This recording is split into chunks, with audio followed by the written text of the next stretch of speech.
প্রিয় শিক্ষার্থীবৃন্দ এবং আপনারা যারা আমার এই অনলাইন ক্লাসটি দেখতেছেন সবাইকে আজকের ক্লাসে স্বাগতম। আমি মোহাম্মদ জামাল উলিদ, কম্পিউটার শিক্ষক, ঢাকা দক্ষিণ বালিকা উচ্চ বিদ্যালয় কলেজ, গোলাপগঞ্জ, সিলেট। পাঠ পরিচিতি, বিষয় তথ্য যোগাযোগ প্রযুক্তি, ষষ্ঠ শ্রেণী, অধ্যায় 3। শিক্ষার্থীবৃন্দ, আজকে যে পাঠ নিয়ে আলোচনা করব সেই পাঠে যাওয়ার আগে এখানে 3টি চিত্র আছে, সেগুলো দেখে তোমরা ধারণা নেওয়ার চেষ্টা করো যে আমাদের আজকের পাঠের বিষয়বস্তু কি হতে পারে। এখানে আমরা প্রথম চিত্রতে একটি ডেস্কটপ কম্পিউটার দেখতে পাচ্ছি এবং আরো দুটো চিত্র আছে। এটিতে দেখতে পাচ্ছি কিবোর্ডে একটি কটন দিয়ে কিছু একটা করা হচ্ছে এবং এখানে মাউস, সেটিতেও একটা কিছু করা হচ্ছে, এরকম একটি চিত্র দেখতে পাচ্ছি। তো এ থেকে আমরা ধারণা করতে পারি যে আমাদের আজকের পাঠের বিষয়বস্তু হচ্ছে আইসিটি যন্ত্রপাতি রক্ষণাবেক্ষণ, পাঠ 2। শিক্ষণফল: এই পাঠ শেষে শিক্ষার্থীরা আইসিটি যন্ত্রপাতি রক্ষণাবেক্ষণ করতে পারবে, আইসিটি যন্ত্রপাতি রক্ষণাবেক্ষণের গুরুত্ব ব্যাখ্যা করতে পারবে।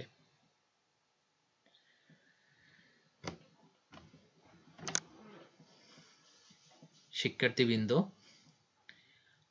আইসিটি যন্ত্রপাতি রক্ষণাবেক্ষণ অতি গুরুত্বপূর্ণ এবং এই যন্ত্রাংশগুলো যদি সঠিকভাবে রক্ষণাবেক্ষণ করা না হয়, বিশেষ করে আমরা যে কম্পিউটার, স্মার্টফোন যেগুলো ব্যবহার করি, সেগুলো যদি সঠিকভাবে রক্ষণাবেক্ষণ করা না হয় তখন দেখা যায় যে আমাদের যন্ত্রটি নষ্ট হয়ে যায় এবং এজন্য আমাদেরকে অনেক খাটপোড় পোহাতে হয়।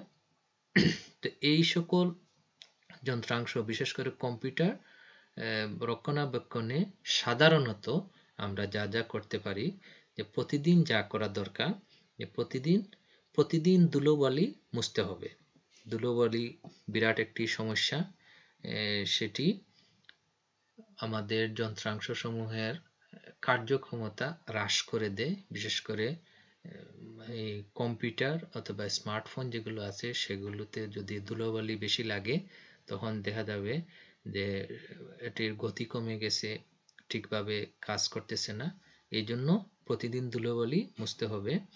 ব্যবহারের সময় বৈদ্যুতিক সংযোগের ব্যাপারে সচেতন থাকতে হবে।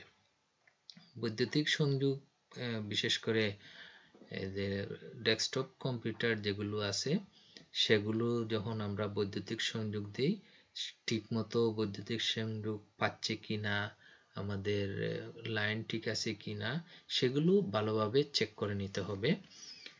কম্পিউটার টেবিলের আশেপাশ পরিষ্কার রাখতে হবে। অবশ্যই যে জায়গায় আমরা কম্পিউটার রেখে কম্পিউটারটি ব্যবহার করব তার আশপাশ পরিষ্কার থাকতে হবে, পরিচ্ছন্ন থাকতে হবে। এটি শুধু কম্পিউটারের জন্য নয়, আমাদের নিজেদের জন্য প্রয়োজন পরিষ্কার পরিচ্ছন্নতা, নতুবা আমরা বিভিন্ন অসুখ বিসুখে আক্রান্ত হয়ে যাব। ব্যবহারের পর কম্পিউটার ঢেকে রাখতে হবে। অতিরিক্ত সময় কম্পিউটার চালানো যাবে না।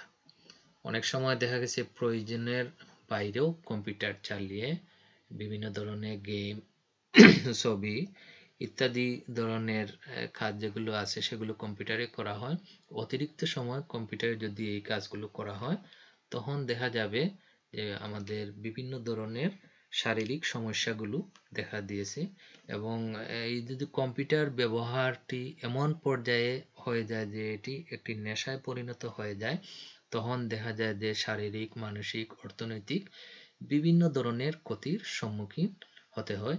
এই জন্য অতিরিক্ত সময় কম্পিউটার চালানো যাবে না। আমরা আমাদের প্রয়োজনীয় কাজটি সেরে তারপর কম্পিউটার বন্ধ রেখে দেব।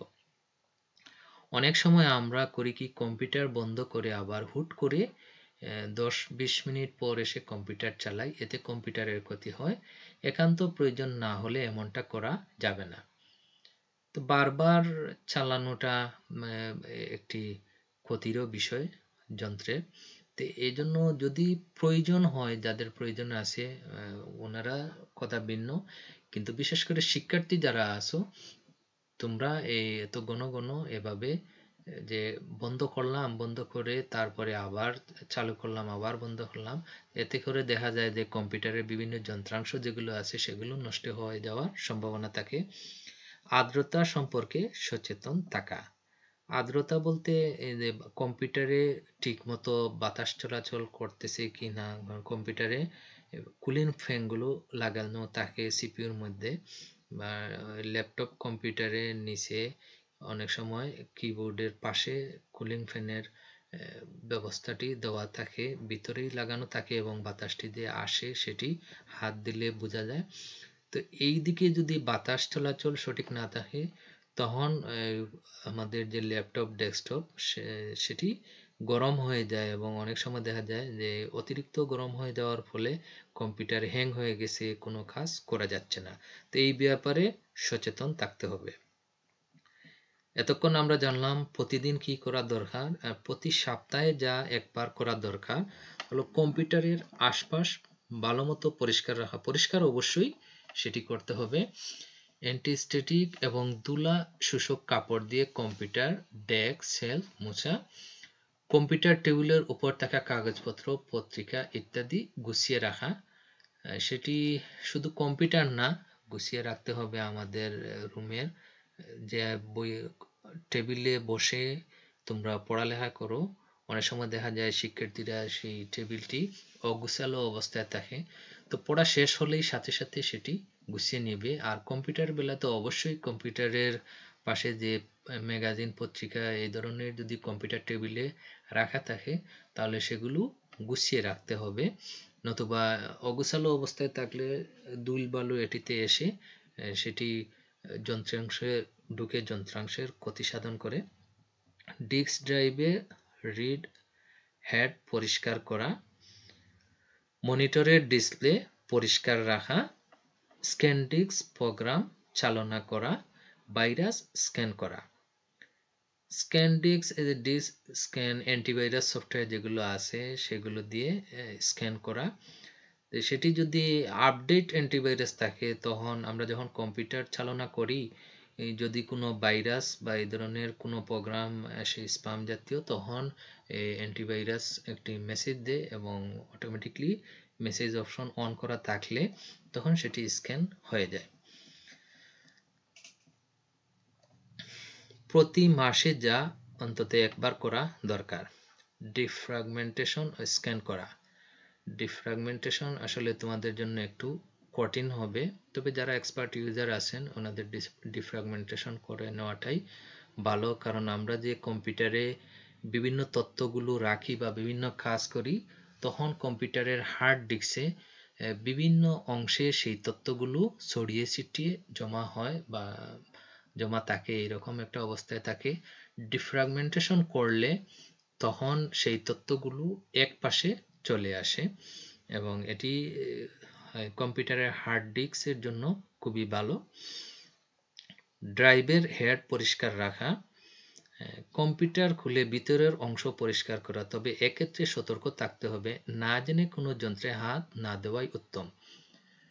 হ্যাঁ, এটি অবশ্যই ডেস্কটপ কম্পিউটার যেটি আছে সেটির সিপিইউ অংশটি খুলে পরিষ্কার করা যায়।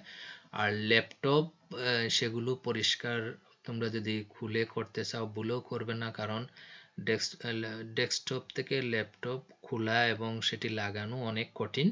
অনেকগুলো স্ক্রু থাকে এবং এর যন্ত্রাংশগুলো অনেক ছোট হয়, ফাংশনটিও একটি জটিল। খুলতে চাইলে খুলতে পারবে, কিন্তু লাগাতে গিয়ে দেখা যায় যারা এক্সপার্ট ইউজার আছে তাদের জন্য সেটি সমস্যা হয়। তো হার্ডওয়্যারে যারা ভালো আছে তারা এই কাজটি করতে পারবে। তো তোমরা যারা শিক্ষার্থী আছো তোমাদের খুলে এটি পরিষ্কার করার প্রয়োজন নেই, তোমরা সেটি এভাবেই পরিষ্কার রাখবে। প্রিন্টার, কিবোর্ড, মাউস পরিষ্কার করা, অবশ্যই এগুলো পরিষ্কার করতে হবে। ভেন্টিলেশন ফিল্টার পরীক্ষা করা, এই যে বাতাস চলাচল ঠিকমতো হচ্ছে কিনা সেটি পরীক্ষা করে দেখা অ্যান্টিভাইরাস প্রোগ্রাম আপডেট করা, এটি আপডেট করে রাখলে কম্পিউটারের জন্য ভালো। তবে এখন যেহেতু ইন্টারনেট সবাই ব্যবহার করে, সেজন্য এই অটোমেটিক্যালি আপডেট হয়ে যায় অ্যান্টিভাইরাস প্রোগ্রাম যেগুলো আছে। আর আমরা অনলাইন যারা ব্যবহার করি, অনলাইন ব্যবহার করার ক্ষেত্রে যদি স্মার্টফোন অথবা ল্যাপটপ যেগুলো আছে সেগুলোতে অ্যান্টিভাইরাস প্রোগ্রাম আপডেট না থাকে, তাহলে যে বিভিন্ন সোশ্যাল মিডিয়া অথবা আরও যে ওয়েবসাইট যেগুলো আছে সেগুলো ব্রাউজ করলে অনেক সময় হ্যাকাররা বিভিন্ন ধরনের ভাইরাস সেটিতে ছাড়িয়ে দেয়, যা কম্পিউটার বা স্মার্টফোন যেগুলো আছে সেগুলোর ক্ষতি করে এবং অনেক সময় কম্পিউটার স্মার্টফোন সেগুলো নষ্ট হয়ে যায় এবং কাজ করে না। প্রতি 6 মাসে অন্তত যা করা দরকার, সিডি ড্রাইভের গতি পরীক্ষা করে কম বেশি হলে তা নিয়ন্ত্রণ করা, বিভিন্ন সংযোগ পিন পরিষ্কার করা, প্রয়োজনীয় সফটওয়্যার আপডেট দেওয়া, কম্পিউটারের আশেপাশে কোনো ধাতব পদার্থ রাখা যাবে না এবং ইলেকট্রিক শক থেকে রক্ষা পাওয়ার জন্য অবশ্যই কম্পিউটারের বিদ্যুৎ সংযোগ ব্যবস্থায় আর্থিং থাকা উচিত। এটি খুবই গুরুত্বপূর্ণ। ডেস্কটপ কম্পিউটার ব্যবহার ক্ষেত্রে যদি আর্থিং সিস্টেম ভালো না হয় এবং কোনো কারণে যদি শর্ট সার্কিট হয়ে যায়, তখন এ থেকে দুর্ঘটনা ঘটার সম্ভাবনা থাকে।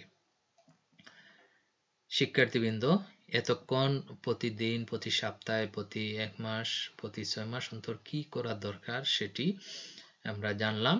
এখন এখানে দেখো একটি মনিটরের, এইখানে কম্পিউটার, ডেস্কটপ এবং ল্যাপটপ দুটো কম্পিউটারই আছে এবং মনিটরটি কিভাবে পরিষ্কার হচ্ছে এটি তোমাদের পাঠ্য বইয়েও এই চিত্রটি আছে, যে মনিটর পরিষ্কার করতে হয় নরম সুতি কাপড় দিয়ে।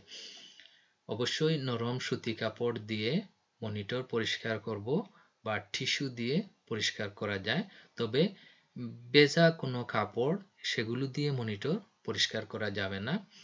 সেটি যদি করা হয় তখন মনিটরে অনেক সময় স্ক্র্যাচ পড়ে যায় এবং সেটির ক্ষতি হয়, তখন আমরা ছবিগুলো ডিসপ্লেতে আর ঠিকমতো দেখতে পাবো না।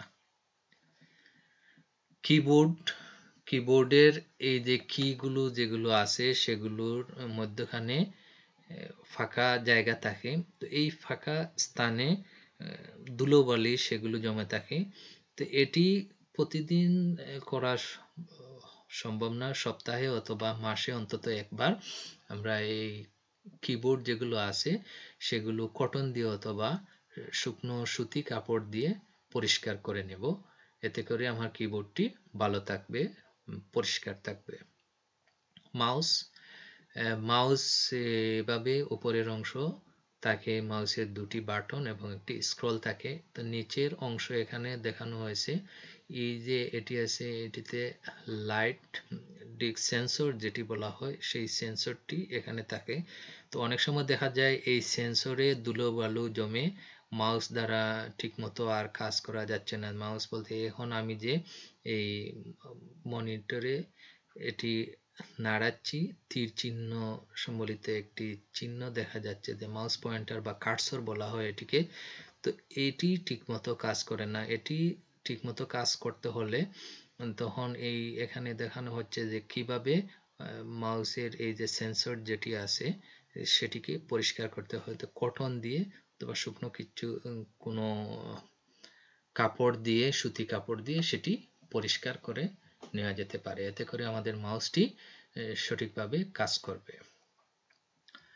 শিক্ষার্থীবৃন্দ, আশা করি তোমরা এই ক্লাসটি মনোযোগ সহকারে দেখছো এবং তোমাদের পাঠ্য বইয়ের আলোকে তোমরা এই বাড়ির কাজটি শিখে নিবে। প্রশ্ন হচ্ছে, কিভাবে তোমার কম্পিউটার রক্ষণাবেক্ষণ করবে বর্ণনা লিখো। তোমরা যে কম্পিউটারটি ব্যবহার করো তুমি কিভাবে সেটি রক্ষণাবেক্ষণ করবে সেটি ভালো থাকার জন্য, সেই কথাটি সুন্দরভাবে তোমরা শিখে নিবে এবং প্রশ্নটি লিখে রাখবে।